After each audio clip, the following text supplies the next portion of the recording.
शंकर जी के जो पुत्र हैं गणेश जी, उनका जन्म कैसे हुआ? वो कौन है? वो किसके अवतार हैं? उनका कटा हुआ सिर कहाँ गया? किसने काटा? क्यों काटा? कथा बड़ी अद्भुत है। शंकर जी की कथा है, ये आपको मैं बताने जा रहा हूँ, जरा ध्यानपूर्वक सुनिएगा। माता पार्वती और शंकर अपना गृहस्थ जीवन में चले गए। रति सुख का आनंद ले रहे थे। शिव जी रति सुख का आनंद ले रहे थे। तभी उनके यज्ञ में, उनके इस रति सुख में देवताओं ने जाकर के उनके इस सुख में व्यवधान उत्पन्न कर दिया। शंकर जी, माता पार्वती बड़े क्रोध में आ गए। बाहर निकलकर दरवाजा खोल कर देखा, देवता दरवाजा खटखटाए जा रहे हैं। बड़ा क्रोध आया माता पार्वती को। माता पार्वती ने श्राप दे दिया देवताओं को, जाओ, तुम देवताओं के कारण मैं गर्भवती नहीं हो पाई। उस समय शिव पार्वती गर्भाधान करने की स्थिति में थे।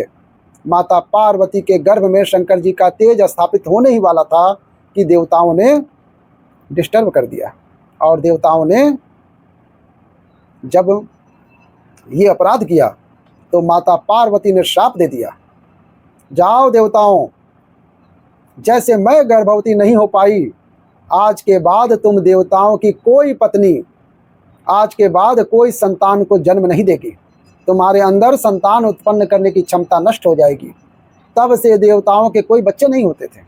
आपको पता है, देवताओं की जो देवांगनाएं होती हैं वो सदा ही बाँझ होती हैं, उनके कोई संतान नहीं होती कभी। श्राप है ये माता पार्वती का, जो पहले तक हो चुके थे। जैसे इंद्र का बेटा जयंत पहले हो चुका था, जिनके जितने हो चुके उतना ही, उसके बाद फिर देवताओं की कोई संतान नहीं। इसलिए देवता 33 करोड़ के 33 करोड़ ही हैं, ना कम होते हैं ना ज़्यादा होते हैं। संतान ही नहीं होती है उनकी। माता पार्वती का श्राप हो गया उनको, इसलिए देवताओं की पत्नियां कभी बच्चों को जन्म नहीं देती हैं। इतना समझ में आ गया आपको? अब शंकर जी बाहर आए। शंकर जी ने कहा, तुमने क्यों हमारा सुख बिगाड़ा, बताओ। देवताओं ने कहा, महाराज क्षमा करिए, ताड़कासुर बहुत सता रहा है। ताड़कासुर नाम का एक असुर था, उस समय बहुत सता रहा था। शंकर जी ने कहा, चिंता न करो। अब माता पार्वती जी ने शंकर जी से हाथ जोड़कर कहा, हे भोलेनाथ, अब आप ही बताइए कि मैं आपकी पत्नी हूँ, अब मैं माँ कैसे बनूँ, कब बनूंगी, मुझे बताइए। तब शंकर जी ने कहा, 1 साल तक तुम कठिन एक यज्ञ करो, एक व्रत करो, उस व्रत को करने के बाद तुम पुनः माँ बन पाओगे। वो नियम शंकर जी ने बताया।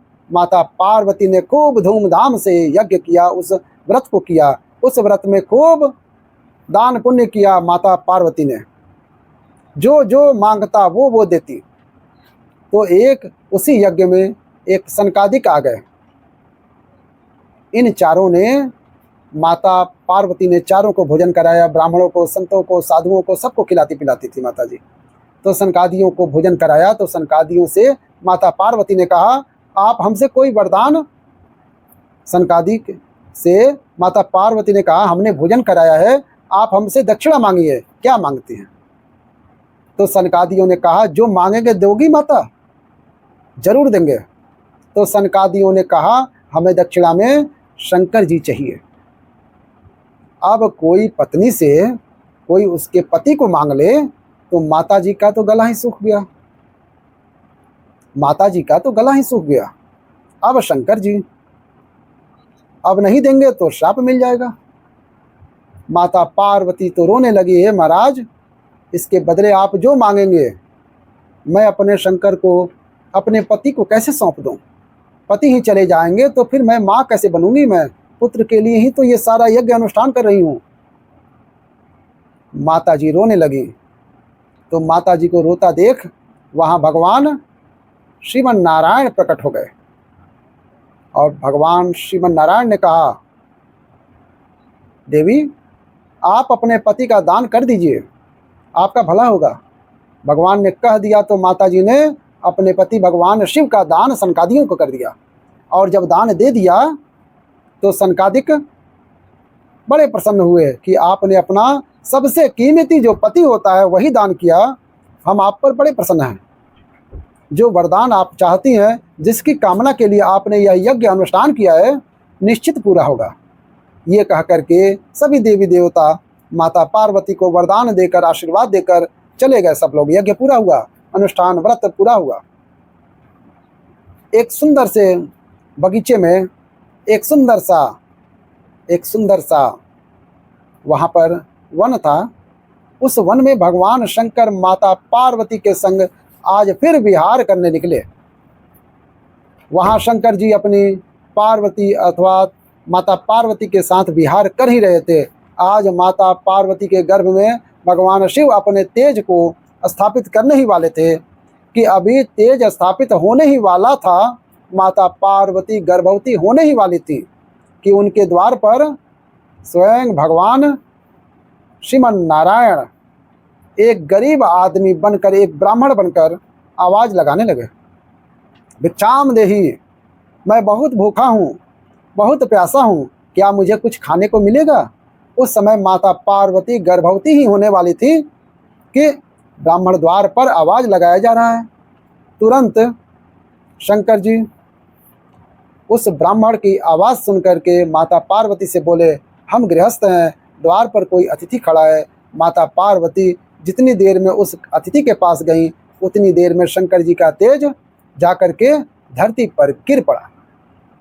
जो तेज माँ पार्वती के गर्भ में स्थापित होना था, वो तेज जाकर के पृथ्वी पर गिर पड़ा।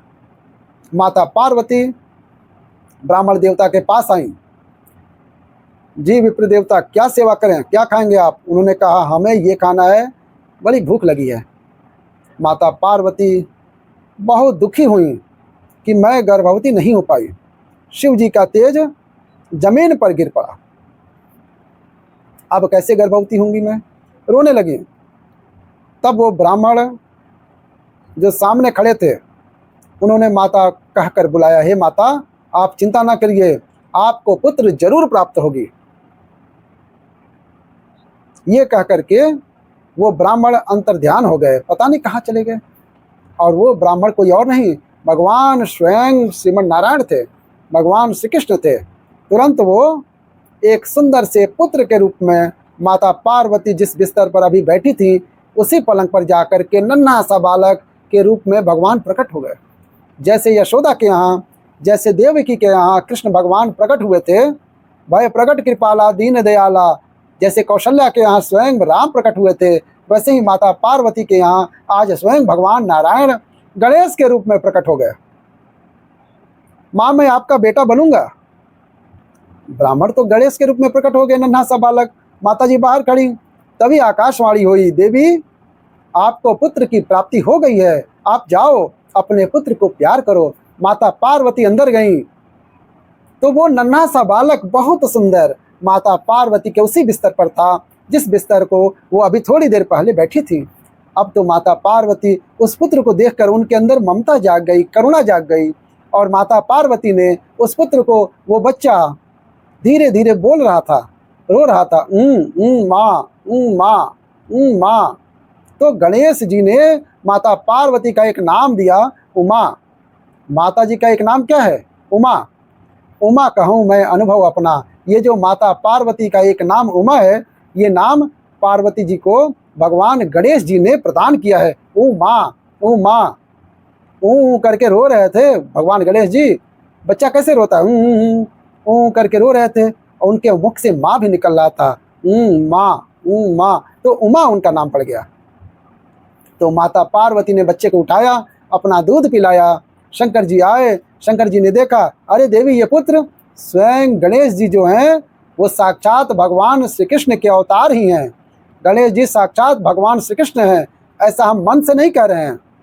आप ब्रह्म वैवर्त पुराण पढ़ लीजिएगा, किसी को देखना है तो मैं दिखा सकता हूँ ये बातें कहाँ लिखी हैं, पुराण में लिखी हैं।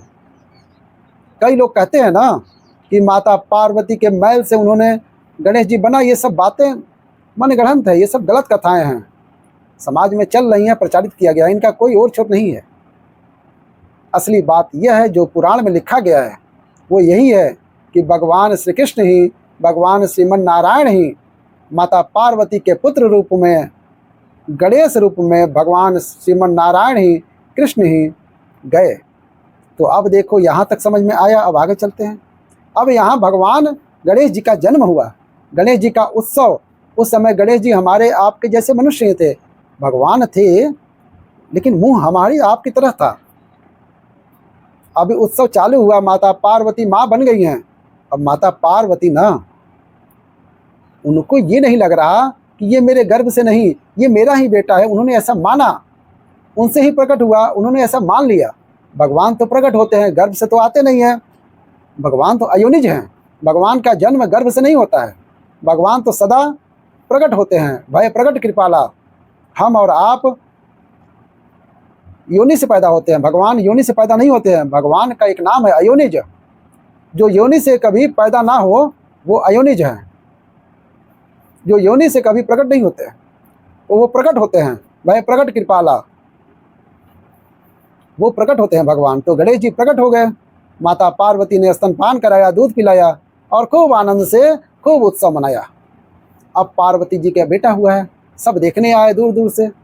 तो सब देखने आए, उनमें शनि भी आए थे। अब आगे की कथा समझिएगा। कौन आया? शनि आए। तो शनि मुंह लटका कर खड़े थे ऐसे।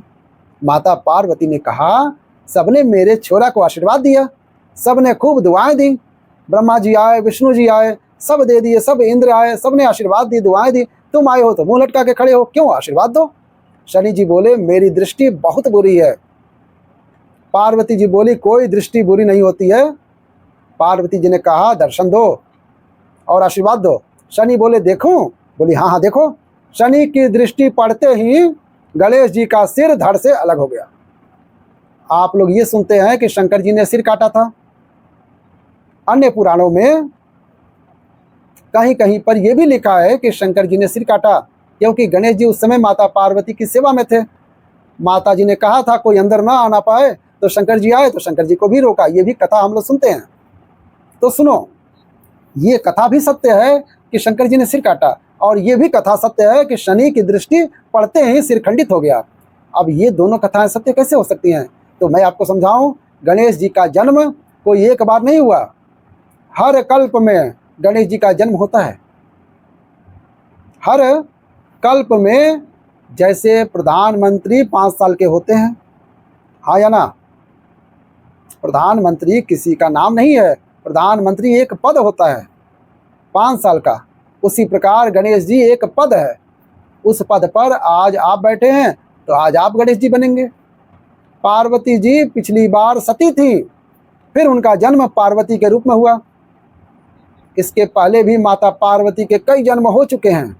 तो जो पिछले गणेश थे, जो पिछले जन्म की पार्वती के बेटे थे, उनका सिर तो शंकर जी ने काटा था। भाई अनेकों कल्पों की कथाएं हैं ना। जैसे राम जी ने रावण को मारा, तो किस रावण को मारा? एक रावण तो प्रताप भानु नाम का रावण था, रामचरितमानस में लिखा है सब। एक रावण बना प्रताप भानु, एक रावण बना जय और विजय, एक रावण बना तुलसी के पति वृंदा जालंधर। तो जालंधर रावण हुआ, प्रताप भानु रावण हुआ, जय विजय रावण हुए। कितने रावण हुए? 3। तो इन 3 रावणों को मारने के लिए राम जी आए। तो एक बार त्रेता युग आया तो एक रावण को मारा, दूसरी बार त्रेता, जैसे पिछली संडे आई तो आपने ये काम किया था, इस संडे को ये काम किया। तो जो चारों युग हैं, सतयुग, त्रेता, द्वापर, कलयुग, ये चारों युग हमेशा चलते हैं। कलयुग पूरा होने के बाद फिर सतयुग आएगा, तो फिर नरसिंह भगवान का जन्म होगा। नरसिंह भगवान तो एक बार हो चुके हैं, अब अगला सतयुग आएगा तो फिर नरसिंह भगवान आएंगे प्रहलाद के लिए। उस समय प्रहलाद कोई और होगा। प्रहलाद जैसा पात्र बदल जाएगा, हिरण्यकश्यप कोई और बनेगा। पात्र बदलते जाते हैं लेकिन लीलाएं वहीं रहती हैं। समझ रहे हैं ना आप? तो राम जी ने एक रावण को, रामचरितमानस में लिखी है 3 रावणों की कथा, आप पढ़ सकते हैं, बालकांड में लिखा है। तो त्रेता जब जब आएगा तब तब राम आएंगे। तो एक बार राम जी आए इस रावण को मारने, एक बार के राम जी ने, एक बार में ये लीला हो गई, एक बार में वो लीला हो जाएगी। ऐसी लीलाओं में तो एक बार गणेश जी का सिर शंकर जी ने काटा, एक बार शनि की दृष्टि पड़ते ही गणेश जी का सिर खंडित हो गया। ऐसा ब्रह्म वैवर्त पुराण में जो लिखा है वही मैं आपको कहता हूँ। शिव महापुराण की कथा ये है कि शंकर जी ने सिर काटा। ब्रह्म वैवर्त पुराण की कथा ये है कि यहाँ शनि की दृष्टि पड़ी तो धड़ अलग हो गया। भाई एक कल्प की कथा उसमें लिखी है, एक कल्प की कथा इसमें लिखी है। कल्प कितने होते हैं? 30 कल्प होते हैं, जिनमें 3 कल्पों का विस्तार तो शास्त्रों में मिलता है, ब्रह्म कल्प, वाराह कल्प और पद्म कल्प। अब ये कौन सा कल्प चल रहा है? वाराह कल्प चल रहा है। तो ये कल्पों की कल्प कल्प का भेद है शास्त्रों में, अनेक कल्प में कथाएं हुई। तो अब सुनो आगे। शंकर जी, माता पार्वती जी अपने पुत्र को लिए बैठी थी कि शनि की दृष्टि पड़ते ही उनके पुत्र का सिर जो है धड़ से अलग हो गया, कट गया, भंग हो गया। माता पार्वती रोने लगी। शनि ने तुरंत दृष्टि नीचे कर ली कि माता पार्वती ने शनि को शाप दे दिया, जा तू अंगहीन हो जा, तूने मेरे बच्चे के प्राण ले लिए, अंगहीन हो जा तू। तब वहां बैठे सूर्य भगवान दुखी हो गए, क्योंकि शनि सूर्य भगवान के पुत्र हैं। तो शनि बड़े गुस्से में आ गए, सूर्य भगवान बड़े गुस्से में आ गए। माता पार्वती के क्रोध को शांत किया। भगवान श्रीमन नारायण प्रकट हो गए, भगवान विष्णु प्रकट हो गए। अब विष्णु कहो, नारायण कहो या कृष्ण कहो, तो भगवान विष्णु प्रकट हो गए। उन्होंने कहा माता पार्वती से, आप क्रोध मत कीजिए देवी, और शनि को क्षमा कीजिए, इसमें शनि का दोष नहीं है। आपने कहा था कि देखो आशीर्वाद दो, वो तो नहीं देख रहा था। माता पार्वती को अपनी गलती का एहसास हुआ। माता जी ने कहा चलो, तुम्हारा शरीर तो भंग नहीं होगा, पर अब तुम अब से लंगड़ाते हुए चलोगे। इसलिए शनि जी लंगड़ा हो गए। शनि चलते हैं ना तो लंगड़ाते हुए चलते हैं, माता पार्वती का श्राप है। अब गणेश जी को जीवित कैसे करें? तुरंत भगवान विष्णु तुरंत गए, एक हाथी का सिर काटकर जब लाने लगे तो हाथी की हथनियों ने रोते हुए कहा, हे प्रभु, हमारे पति का आप हत्या कर रहे हैं, उसका सिर ले जा रहे हैं। कई लोग कहते हैं कि हाथी का सिर काट दिया तो हाथी तो मर ही गया। ना जी, ब्रह्म वैवर्त पुराण में लिखा है कि भगवान विष्णु ने जिस हाथी का सिर काटा, उस हाथी को भगवान ने अपने बल से दूसरा सिर लगाकर जीवित कर दिया था, उसे जीवित किया, और फिर वो हाथी का सिर लाकर गणेश जी के सिर में लगाया और गणेश जी जीवित हो गए। बोले गणेश भगवान की जय। तो गणेश जी जीवित हो गए। गणेश पुराण की कथाएं कुछ इसी प्रकार हैं। तो गणेश जी जीवित हो गए। तो ये गणेश जी के जन्म की कथा है। तो गणेश जी को माता पार्वती ने अपने मैल से, अपने माटी से बनाए। ये सब कथाएं झूठी कथाएं हैं, इनमें शास्त्रों में कोई ऐसी कथा नहीं मिलती है। माता जो गणेश जी हैं साक्षात भगवान श्री कृष्ण के अवतार हैं, इसलिए वो विघ्न विनाशक हैं। बस कथा का ही अंत करते हैं। कथा कैसी लगी? अच्छी लगी तो प्यार से लाइक करिए, और ऐसी कथा सुनने के लिए हमारे चैनल को सब्सक्राइब करके उसमें 1 घंटा का बटन दबा दीजिएगा, और कमेंट में हर हर महादेव जरूर लिखिएगा।